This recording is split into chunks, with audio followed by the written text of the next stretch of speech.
కర్కాటక రాశి వారికి ఏ విధంగా ఉండబోతుంది? వారికి ఏమైనా పరిహారాలు ఉన్నాయా? పునర్వసు 4వ పాదం, పుష్యమి, ఆశ్లేష నక్షత్రాలతో కూడుకున్నటువంటి కర్కాటక రాశి వారికి ఈ సంవత్సరం ఆదాయం 8, వ్యయం 2. కాబట్టి వీరికి కూడా చేతి నిండా ధనం ఉండే అవకాశం ఉంటుంది. అదేవిధంగా రాజపూజ్యం 7, అవమానం 3. కాబట్టి రాజపూజ్యం కూడా చాలా బాగా జరిగే అవకాశం ఉంటుంది. కాబట్టి నలుగురిలో గొప్ప కీర్తివంతులు అయ్యే అవకాశం ఉంటుంది. కర్కాటక రాశి వారికి గురు సంచారవశాత్తు ప్రస్తుతం 11వ రాశిలో సంచరిస్తున్నటువంటి వాడు మే 14 తర్వాత 12వ స్థానంలో ఉంటాడు. ఈ సంవత్సరం మొత్తం కూడా 12లో ఉంటాడు.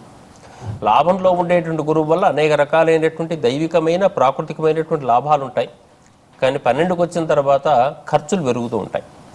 ఈ ఖర్చులు ఏ గ్రహం 12వ స్థానంలో ఉన్నా కానీ ఇది ఖర్చే అంటాం. అది ఏదో రూపంలో కావచ్చు, ఈ రూపం ఆ రూపం అని లేదు. శనిగ్రహం 9వ రాశిలో సంచారం వల్ల అసంతృప్తి ఉంటుంది, వీళ్ళకి బాగా సంతృప్తి తక్కువగా ఉంటుంది. దూర ప్రాంతాలకు ప్రయాణం గురించి కానీ ఇంకేదో కానీ ఏదో అనుకున్న పనులన్నీ కూడా అనుకున్నట్టుగా జరగవు. కాబట్టి 9వ రాశిలో శని ఉన్నటువంటి వాళ్ళు ధ్యానం బాగా చేసుకోవాల్సినటువంటి అవసరం ఉంటుంది. దైవధ్యానం, ఇష్టదేవత ఏదైనా పెట్టుకోండి, కానీ మనసును కేంద్రీకరించి ధ్యానం చేసుకుంటూ ఉండేటట్టయితే అసంతృప్తి తగ్గుతుంది, తృప్తి పెరిగే అవకాశం ఉంటుంది. శక్తిహీనుడికి అసంతృప్తి, శక్తివంతునికి సంతృప్తి ఉంటుంది. కాబట్టి శక్తిని పెంచుకోవాలి, అది మార్గం అవుతూ ఉంటుంది. పరిహార క్రియల లోపల కేతువు మే 18 తర్వాత సంవత్సరాంతం వరకు కూడా ద్వితీయ రాశిలో ఉండటం వల్ల మాట విలువ తగ్గే అవకాశం ఉంటుంది.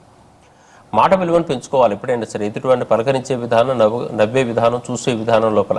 కాబట్టి తన మాట విలువను పెంచుకోవడం కోసం, ఆ నిరాశను తగ్గించుకోవడం కోసం తాము ప్రయత్నం చేస్తూ ఉండాల్సిన అవసరం ఉంటుంది. దానికోసం గణపతి ఆరాధన బాగా చేసుకుంటూ ఉండేటట్టయితే, గణపతి ధ్యానం, గణపతి ప్రదక్షిణాలు చేసుకుంటూ ఉండేటట్టయితే ఆ దోషాలన్నీ నివారించబడే అవకాశం వీరికి కనపడుతూ ఉంటుంది.